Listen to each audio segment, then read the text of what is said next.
팀장님들의 고민을 해결해 드립니다. 우리 시대 팀장들의 모든 고민에 대한 해결책이 이 안에 있습니다. 팀장 고민 상담소 민수경입니다. 팀장의 고민을 해결해 드립니다. 안녕하세요. 유경철입니다. 네, 대표님.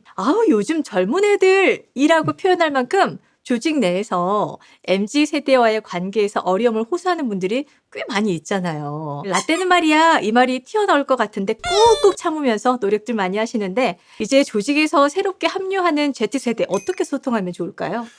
리더가 그래서 어렵습니다. 네. 각기 다른 개성을 가진 조직원들을 잘 융합하고 이끌어가야 되는데요. 그런데 방법은 있습니다. 저만 믿으시면 됩니다. 그렇습니까? 자, 그러면 저희 사연 먼저 만나볼까요?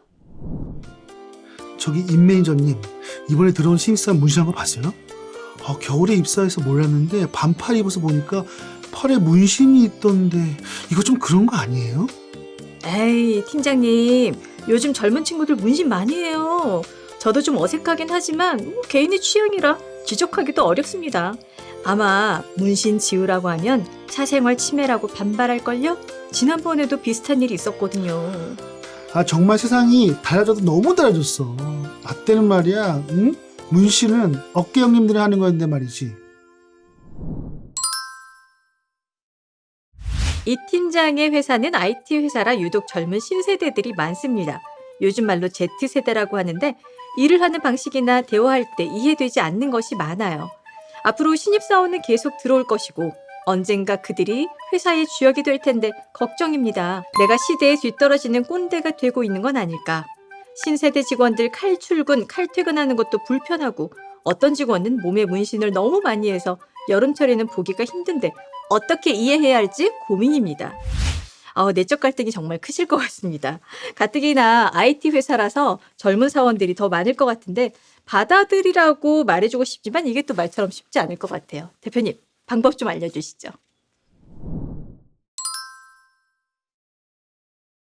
한 설문 결과에 따르면 직장 내 세대 차이가 있는가라는 질문에 직급을 막론하고 92%가 그렇다고 대답했습니다. 시대 상황이 급격하게 바뀌고 있고 그에 따라 IT 기술도 엄청나게 발전하고 있습니다. 특히 요즘 아이들은 태어나는 순간부터 스마트폰이나 태블릿 PC 등의 디지털 기기와 함께 해왔습니다. 어릴 때부터 엄청난 정보를 습득하고 디지털 인간으로 살아가는 그들의 뇌구조가 기성세대와 전혀 달라 유독 세대 차이가 많이 나는 것이라는 주장은 꽤 설득력이 있습니다. Z세대를 대표하는 키워드 중에는 불안이 있습니다. 기성세대보다 풍요로운 삶을 살았고 좋은 교육도 받았지만 IMF 외환 위기를 겪으면서 부모 세대가 직장을 잃고 어려움을 겪는 것을 지켜본 그들은 영원한 직장은 없다는 인식을 가지게 되었습니다. 세상이 빠르게 변하고 경쟁이 더욱 치열해지면서 취업문은 더 좁아졌죠. 열심히 스펙을 쌓아도 원하는 회사에 들어가기가 쉽지 않아졌습니다. 코로나 팬데믹을 겪으면서 사회 환경은 급격히 변화되고 물가는 오르고 집값도 천정부지로 치솟는 현실 속에서 Z세대는 앞으로 안정적이고 성공적인 삶을 살기 힘든 세상이 되었음을 인식하고 있습니다. 한 리서치 기관의 조사에 따르면 내가 부모보다 더 잘 살 것 같은가? 라는 질문에 대한 20, 30대의 대답은 이 세대들의 참담한 현실을 보여줍니다. 50대는 52.5%가 그렇다라고 대답한 반면 20대는 8.9%, 30대는 14%만이 그렇다라고 응답했습니다. 이러한 불안감이 그들을 더욱 개인주의를 만들고 나를 보호할 사람은 나밖에 없다고 생각하는 경향성을 갖는 데 일조했습니다. 일단 Z세대를 설명드리자면 1995년 이후에 태어난 세대입니다. 태어날 때부터 디지털을 안고 살아가는 세대라고 해서 디지털 네이티브라고 부르기도 하죠. 소위 90년대생에 속하며 현재 조직의 신입사원 대부분이 Z세대입니다. 일명 젠지세대라고 하죠. 밀레니얼 세대보다 더 적극적으로 자신을 표현하고 자신에게 중요한 것을 최우선 순위로 두는 세대입니다. 각 세대들이 어떤 환경에서 성장했으며 어떤 특징을 가지고 있는지 알게 되면 이해의 폭이 커지게 됩니다. 나 때는 말이지 와 같은 꼰대적 사고를 가지고 있는 한 밀레니얼 세대, Z세대와의 소통은 어려워질 수밖에 없습니다. 세대 간의 다름을 이해하려는 마음을 갖고 어떻게 하면 새로운 세대들과 좋은 관계를 맺으며 소통할 수 있을지 고민하는 것이 기성세대에게 필요한 마음입니다. Z세대를 규정하는 특징들을 크게 7가지로 정리해 볼 수 있습니다. 첫째, 과거와 지금을 비교하는 일을 싫어합니다. 옛날에는 이렇게 했는데 말이지 요즘 젊은 친구들은 왜 그런 거지? 라는 말을 하는 순간 꼰대로 평가받습니다. 과거는 과거일 뿐입니다. 신세대들은 상사의 경험을 알 수도 없지만 알고 싶어 하지도 않습니다. 과거의 방식이 틀렸다는 말이 아닙니다. 더 합리적이고 옳은 부분도 있죠. 그러나 Z세대들에게 나 때는 말이야 라고 말하는 순간 이들은 강요당한다는 느낌을 받습니다. 일을 하러 왔지 상사의 과거 이야기를 들어 해서 온 것이 아니니까요. 두 번째는요, 형식적인 업무 처리 방식을 거부합니다. 신세대들은 합리적이고 생산성 있는 방식으로 일하고 싶어 합니다. 형식이나 절차에 과도하게 집착하거나 복잡한 프로세스 때문에 일이 지연되는 것을 이해하지 못합니다. 물론 조직은 다양한 업무 프로세스를 갖고 있어야 하며 때로는 비합리적인 절차가 있을 수 있지만 Z세대들이 이런 것에 대한 거부감이 크다는 사실 또한 인지하고 있어야 합니다. 형식적인 것은 걷어치우고 실질적이고 효과적인 제도나 프로세스를 만들어가는 것이 Z세대들이 일하는 방식이니까요. 세 번째는요, 워라밸을 존중받고 싶어 합니다. 신세대들은 생산성이 떨어지는 이런 업무 방식을 좋아하지 않습니다. 근무 시간에 최대한 집중해서 일하고 빨리 퇴근해서 자신만의 시간을 갖는 것이 중요하기 때문이죠. 일이 많아서 부득이하게 야근을 하는 것이 아니라면 업무 시간에 최대한 몰입해서 일한 후 빠르게 퇴근하려 할 것입니다. 네 번째, 사생활을 지켜주길 원합니다. 과거에는 사생활과 조직 생활의 구분이 거의 없었습니다. 개인의 사생활을 공유하고 이에 대해 서로 묻는 것이 자연스러웠죠. 때문에 개인적인 이야기를 하고 싶지 않더라도 강제로 공개해야 하는 경우가 많았습니다. 그러나 신세대들은 사생활에 민감합니다. 결혼을 왜 안 하느냐? 지난 주말에 뭐 했니? 남자친구는 있어? 등과 같은 사적인 질문을 받으면 매우 불편해합니다. 본인이 직접 사생활을 말하지 않는 이상 상사라 해도 사적인 질문을 하지 않는 것이 좋습니다. 부하 직원의 집에 수저가 몇 개까지 있나 알고 싶어 했던 과거와는 달리 전혀 다른 환경임을 알아야 합니다. 다섯 번째, 경험을 통해 학습하고 성장하기 원합니다. 밀레니얼 세대와 Z세대가 조직에서 원하는 것은 성장입니다. 자신들의 성장을 위해서는요, 뭐든 아끼지 않으니까요. 따라서 상사로서 신세대들이 일을 잘할 수 있도록 이끄는 방법은 그들로 하여금 일을 통해 성장하고 있다는 느낌을 받게 하는 것입니다. 조직에서 많은 경험을 할 수 있게 해주고 경험을 통해 성장할 수 있다는 확신을 심어줄 수 있다면 그들은 알아서 최선을 다할 것입니다. 여섯 번째는요, 즐겁고 재미있게 일하고 싶어 합니다. 기성세대는 일을 어렵다, 고통스럽다고 생각합니다. 일은 기쁨을 주는 행위가 아니며 힘들게 해야 좋은 성과가 나온다고 여깁니다. 그러나 신세대들은 즐겁게 일하고 싶어 합니다. 야근을 하더라도 주말 출근을 하더라도 재미있게 일하고 싶습니다. 즐거운 일이라면 신나게 할 수 있으니까요. 일곱 번째는 꼰대 선배를 거부합니다.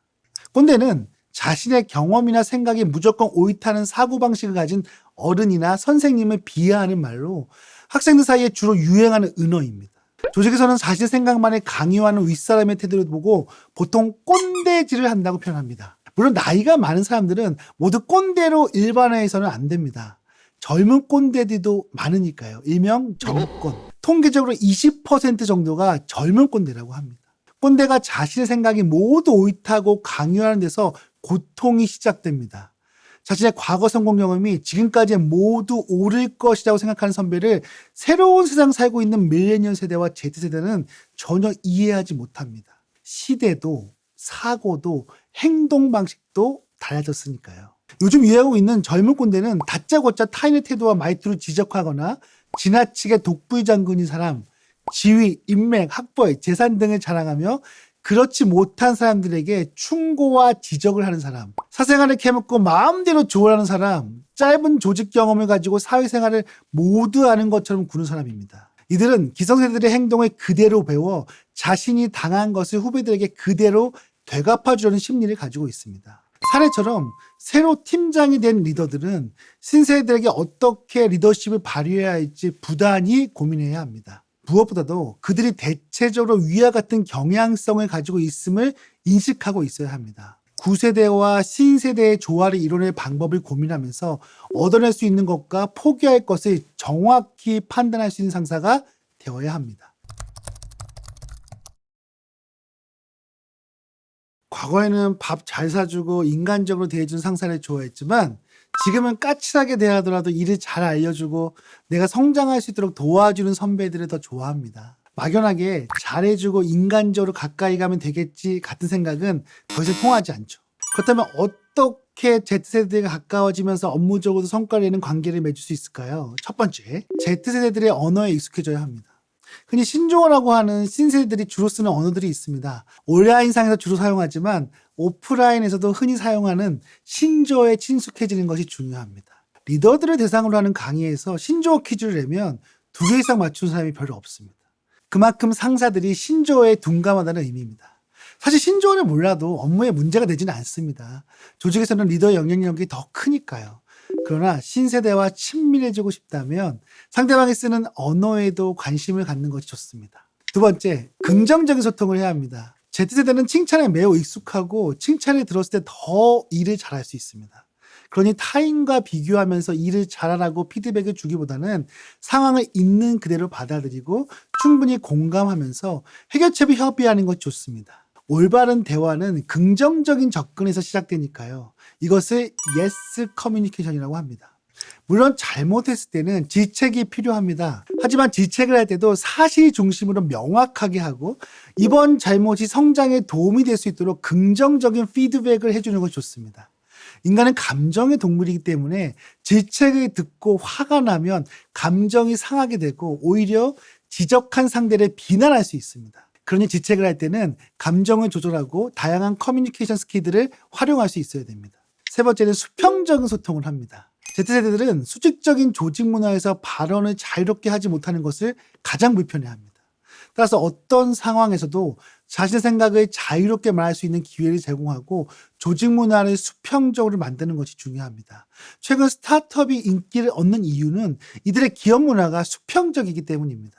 네 번째, 일에 대한 의미와 가치를 찾게 해줘야 됩니다. 무조건 열심히 일하는 시대는 끝이 났습니다. 앞에서 말했듯이 Z세대들은 일을 할 때 이것을 내가 왜 해야 하는지, 어떤 의미에서 이 일이 나에게 가치 있는지를 먼저 생각합니다. 따라서 사소한 일이라고 해도 가치를 느낄 수 있도록 상사가 도움을 주어야 합니다. 최근 잡크래프팅에 대한 관심이 높아지는 이유도 이 때문입니다. 직무 만들기, 직무 재창조를 의미하는 잡크래프팅은 자신이 하는 일을 변화시켜 더욱 의미 있게 만드는 일련의 활동이라 할 수 있습니다. 잡크래프팅의 최종 목표는 잡크래프터가 되어 자기 주도적으로 업무를 수행하는 것입니다. Z세대들은 일에 대한 의미와 가치를 깨달으면 알아서 동기부여를 합니다. 그러니 단순 복사를 시킬 때도 회의를 해야 하니까 보고서 10부 복사해서 가져오세요 라고 말하기보다는 이번 회의가 무척 중요한데 이 보고서에 핵심적인 내용이 담겨 있어요. 그래서 회의에 참석하는 10명 모두 보고서를 봤으면 해요. 오사원이 그 자료를 복사해서 가져와 주면 회의하는 데 도움이 많이 될 것 같습니다. 라고 하면 일에 임하는 자세가 달라질 것입니다. 이처럼 사람들은 기본적으로 자신이 존중받고 인정받을 때 일에 대한 보람을 더 크게 느낍니다. 또한 하는 일의 의미가 커지면 그 일에 더 몰입하게 됩니다. 다섯 번째, 그들의 고충을 수시로 들어주고 공감해 주어야 합니다. 자신의 의견을 자유롭게 말하고 싶어하는 Z세대들의 어려움을 잘 들어주어야 할 필요가 있습니다. 무엇을 원하고 있는지, 힘든 일은 없는지 끊임없이 질문하고 공감해 주어야 합니다. 그들의 입장을 이해하는 것만으로도 큰 신뢰를 얻을 수 있습니다. 수시로 대화하고 피드백하는 문화가 조성되어 있다면 Z세대들과의 소통이 어렵지 않을 것입니다. 여섯 번째는 성장을 위한 피드백이 중요합니다. 건설적인 피드백은 Z세대들과 일을 할 때 가장 중요한 요소입니다. 이때 솔직한 피드백을 해야 합니다. Z세대들은 성장 욕구가 강하기 때문에 직설적이더라도 진실된 이야기를 듣고 싶어 합니다. 넷플릭스의 전 CHO 패티 맥코드는 회사는 프로 스포츠팀이지 놀이터가 아니다라고 말했습니다. 프로들이 모여 프로페셔널하게 일하는 곳이 훌륭한 조직이라는 의미입니다. 솔직하고 빠르면서 구체적으로 피드백하는 문화를 만들면 좋은 조직이 될 수 있습니다. 이것만 잘 지켜줘도 많은 어려움이 사라지고 Z세대들은 자신이 원하는 업무 환경에서 성장할 기회를 얻을 수 있을 테니까요.